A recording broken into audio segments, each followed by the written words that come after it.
The New Orleans Pelicans have had a somewhat tumultuous season so far on the surface, with the entire rabbit hole that is the Zion Williamson situation, with his return from injury being in doubt, the setbacks, weight things that have been going on, and the rumor that his camp was out of New Orleans, and a bunch of other stuff that has to do with the GM David Griffin and all the decisions he's made. But that push that to the side. We're going to talk about that another day and another time. But like I said, for the most part, that negativity was something that's just surface level with the Pelicans. Because underneath that, there's a few rays of sunlight within the dark clouds surrounding the Pelicans. And in specific, one of the rays is very tall, lanky, and doesn't say too much. And this ray is Brandon Ingram. Brandon Ingram is putting together his best and most complete season of his young career so far. And I say young because even though he's in his sixth season, he's still 24 years old. Brandon isn't one that draws a ton of attention, which is, he admitted himself, is done purposefully for the most part. But this is the attention that I'm showing him because he's been really heating up recently for the Pelicans. After their bad start, in which they lost 9 games in a row at one point, 7 of those 9 losses were without Brandon sitting out with a hip injury. But since he's returned in his 18 games, they've been 9-9. And within the last 10 games, they're 6-4, winning 2 in a row. And Brandon, in those 10 games, is back to all-star level. 25.6 points per game, 5.6 rebounds, and 5 assists, or 48% shooting from the field, 43% shooting from the three-point line. So, without further ado, let's take a dive into his impact on the Pels' success over this stretch.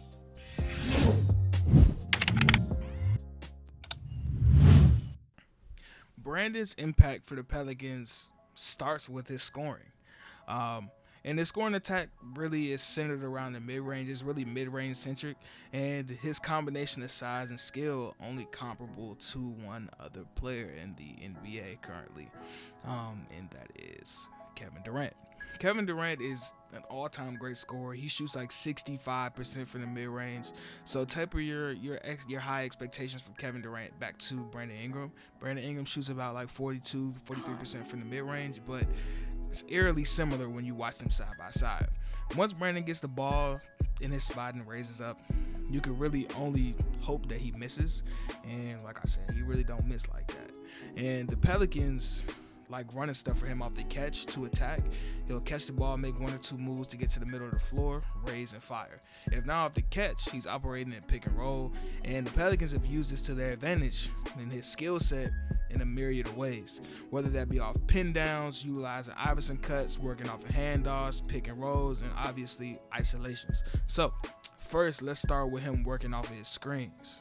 Brandon works really well coming off of screens to catch an attack, as you see here. Pelicans want to get the ball in the hands of Ingram. Mid-range shot is good. So Brandon, you know, it doesn't matter if you're a three-point shooter, you're still a mid-range shooter as well. We're trying to get Ingram started, and he can do that just that. Brandon is listed at 6'9", and to be honest with you, bro, he's probably taller than that. And he has a 7'3" wingspan. And with that combination of size and skill, there's not a lot that any defender can really do to interfere with him when he's shooting the ball, especially if you're chasing him off a screen and trying to catch up to him and he just catches the ball and raises and shoots. And shout out to Coach Willie Green. Willie Green does a great job of installing these types of plays within the flow of his offense, especially some of the plays in my highlight with him creating the option for the guard to set a back screen when you see the big man coming down to set a pin down on the block. That's just like a chef's kiss. It's like perfect. You know what I'm saying? And these types of plays give Brandon easier looks that he doesn't have to create for himself. And in my opinion, that's imperative because Brandon's on-ball creation is damn good and it's still growing.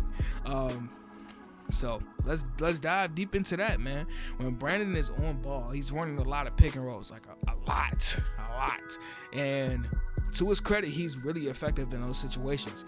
He's adept at snaking those pick and rolls, whether it leads to him wedging himself in front of a defender to get an open look, or dropping in the slick pocket pass, wrap around, shooting floaters, getting to the rim and dunking on people, laying up over people with his size and length, or him swiftly rejecting the screen and creating a pull-up opportunity or a drive to the rim.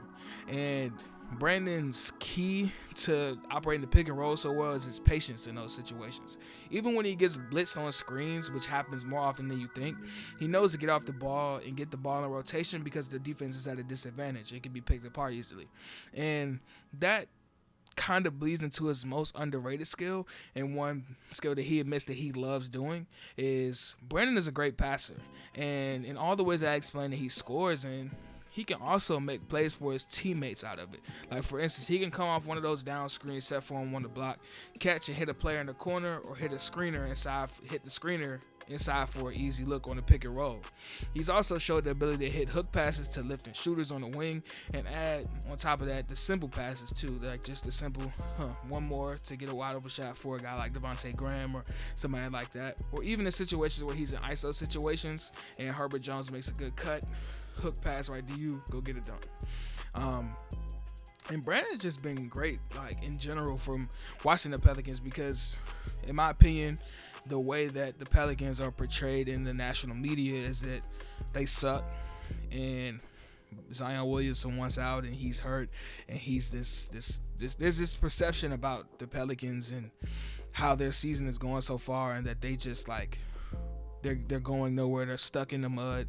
And really going in and trying to analyze his team, and specifically Brandon, what you'll notice about him is, outside of his skill level on the floor, Brandon has this aura about him, or this attitude that he carries, that if you listen to him speak or watch an interview or something like that, Brandon's attention to detail and his love for the game, and just the amount of work that he puts in to try to become every day the best player that he can be, is really special to me. And that's one of the things that I love about the NBA and just basketball in general, and especially the regular season, because in the playoffs everything is centralized and things like that, and it doesn't give you a chance to appreciate some of the really good players that are playing on teams that aren't doing as well when it comes to record wise, and just being able to enjoy these players for what they are, and these teams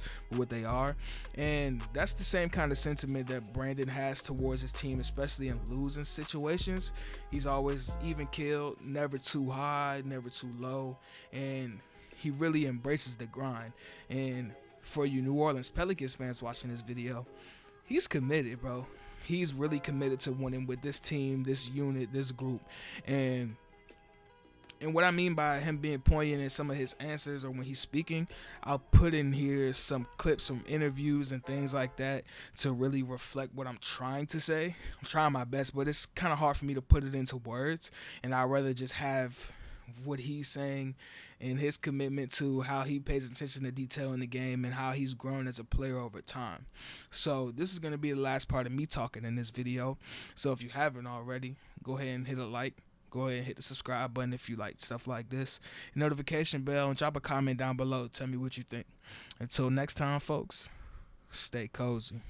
In fact, in the locker room, I said to him, what's your early impressions of Stan? And the first thing you said to me was, I really like being coached. Like, that wouldn't be the first response I would think that would come out of most players' mouths. So I love it. I really like being coached. Yeah, I mean, it just keeps me sharp.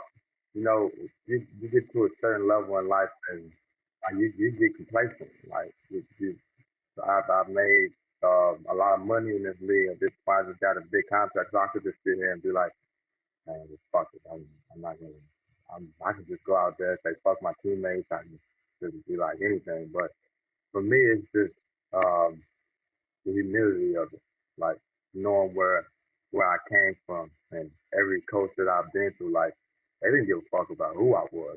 They coached me as hard as everybody else, and I love when, like, they got on me in front of everybody else. Cause, like, you know, like, the younger players, they can't take constructive criticism. Somebody yells at them. First thing they do is put their head down, and they think, like, if we're all on the same team, it got to be coming from a good place. So that's how I take it. I love when people tell me I fuck up. Because if I get everybody has a natural response of being mad at the first instance, but 5 minutes later I'm like, yeah, that's exactly what I should do. That's exactly I think about it and I just try to do it. And I try to do it better. How much does winning matter to you? And I know the answer to this, but how much does winning? I know the answer, but how much does winning matter to you? Because we know the guys in the NBA that winning doesn't exactly matter. Oh, at all, really. But it matters the most to me. Like I don't give a fuck if I have 40, 50 point night. And, like just another night, we were just talking about a triple double on my first night. Like I didn't care. I didn't care about it because I didn't get the last rebound. All I cared about was us winning, us playing the right way, and us and everybody being happy about their performance. Because every year has been like a little different for me, but it's always been the same thing for me to find ways to win. You know, JJ, like it still hasn't hit me yet. Like it still hasn't hit me. Like my emotions was like the day that I got the contract was like one of my friends' birthdays. So I was more like, oh, it's her birthday. I got to do everything for her today. Blah blah blah. And like that's just motivation. That's just like that's the celebrating of work. That's what I'm talking about. Like that's the reward that you get from just working, and I understand that.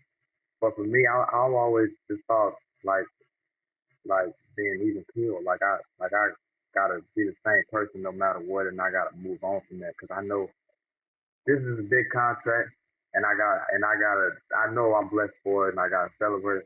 But it's things that like I want to achieve that are at the like maybe at the end of my life or at the end of my career that I can be like I can actually smile and be happy because this is the list of things that I went through and this is what I got from it. And maybe sooner or later I'll celebrate and smile, but I can't. I'm in a moment right now, and I want bigger and better. So I just I don't know how to celebrate. Like, I don't know how to just sit back and smile and be like, damn, this is nice. I just keep going.